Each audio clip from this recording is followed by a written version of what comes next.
Land of Mammoth, ये है Land of Mammoth, Land of Mammoth, ये है Land of Mammoth. ये सब जो तुम्हारा मजाक उड़ाते हैं तुमसे माफी मांगेंगे। हाथियों को मैदान में लाया जाए।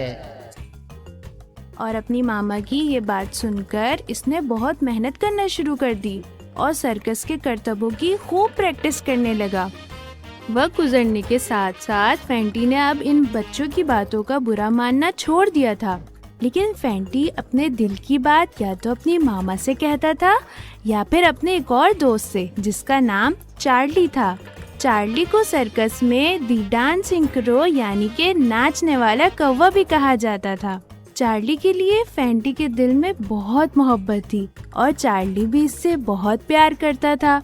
इसको जब भी मौका मिलता फेंटी के पास आकर बैठ जाता और दुनिया जहान की बातें किया करता। अब आप सोच रहे होंगे कि कहाँ कौवा और कहाँ डांस। तो दोस्तों, दरअसल चार्ली जब अंडा तोड़कर बाहर इस दुनिया में आया तो इस वक्त इसके माँ बाप एक छोटे से घोंसले में रहते थे जो कि इन्होंने एक बड़े से दरख्त पर बनाया हुआ था। वो दरख्त एंथोनी नामी एक शख्स के घर के लॉन में था। खैर, एक रात बहुत ज्यादा गरज चमक के साथ शदीद बारिश हो रही थी कि अचानक एक जोरदार धमाके के साथ बिजली सीधी चार्ली के घोंसले पर आ गिरी, जिसकी वजह से दरख्त टूट गया। इसके माँ बाप और घोंसला कुछ भी ना बचा, सब तबाह हो गया। सुबह जब सूरज की रोशनी नमूदार हुई तो एंथोनी एक कुल्हाड़ी लेकर अपने लॉन में आया ताकि वहाँ की सफाई करे और इस टूटे हुए दरख्त को टुकड़े करके घर से बाहर ले जा सके। अभी वो अपना काम शुरू कर ही रहा था कि इसकी नजर इस दरख्त के शाखों में अटके हुए एक घोंसले पर पड़ी। बड़ी एहतियात से इस घोंसले को निकाला तो एंथोनी ने इसमें एक छोटा सा कौवे का बच्चा देखा जो कि घोंसले की नरम घास में उलझा हुआ था। एंथोनी के दिल में इस बिन माँ बाप के बच्चे के लिए बहुत रहम आया और उसने ये फैसला कर लिया कि वो इस बच्चे को खुद ही पालेगा। एंथोनी दरअसल एक बहुत ही जबरदस्त डांसर और मैजिशियन था और वो इसी सर्कस में काम किया करता था। एंथोनी ने इस बच्चे का नाम चार्ली रख दिया। एंथोनी की ये रूटीन थी कि वो दिन में कम से कम 4 घंटे म्यूजिक लगाकर अपने मुख्तलिफ डांस की प्रैक्टिस किया करता था। जैसे जैसे वक्त गुजर रहा था वैसे वैसे इसने ये महसूस किया कि चार्ली भी म्यूजिक के साथ साथ अपना सर, पैर और परों को बिल्कुल इसी तरह हिला रहा है कि जिस तरह एंथोनी खुद डांस करते वक्त हिलाता था।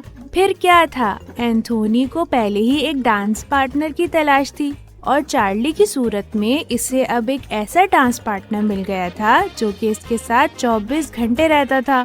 और फिर एक दिन एंथोनी चार्ली को अपने साथ सर्कस ले गया। वहाँ सर्कस के मालिक मिस्टर थॉमसन के कमरे में जाकर एंथोनी ने चार्ली को एक स्टूल पर खड़ा किया।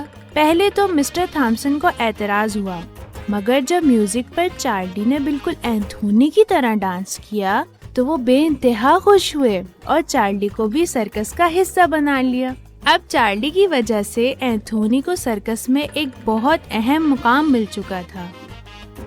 खैर, दिन यूं ही गुजर रहे थे कि एक दिन सर्कस में ऐलान हो गया, ये सर्कस अब किसी और मुल्क जाएगा। सर्कस का सारा सामान पैक किया जाने लगा ताकि सबको पानी के जहाज के जरिए दूसरे मुल्क ले जाया जाए। सर्कस के तमाम लोग और जानवर पानी के जहाज में जा रहे थे, लेकिन एंथोनी के साथ ये मसला था कि समंदरी सफर में हमेशा ही इसकी तबीयत खराब हो जाती थी। इसलिए ये तय किया गया कि एंथोनी और चार्ली सर्कस के मालिक के साथ जमीनी रास्ते से वहाँ पहुँचेंगे। जब फेंटी को ये पता चला तो वो बहुत उदास हो गया, लेकिन फिर चार्ली ने इसे समझाया, देखो, सिर्फ 3 दिनों की बात है।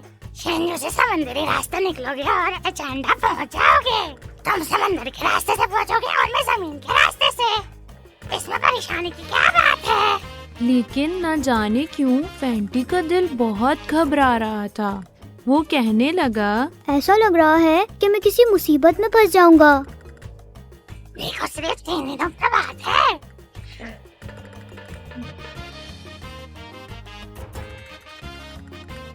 अबे साथी के बच्चे को देखकर तो भूख और भी बढ़ गई है। Land of Planet, ये है Land of Planet, Land of Planet, ये है Land of Planet।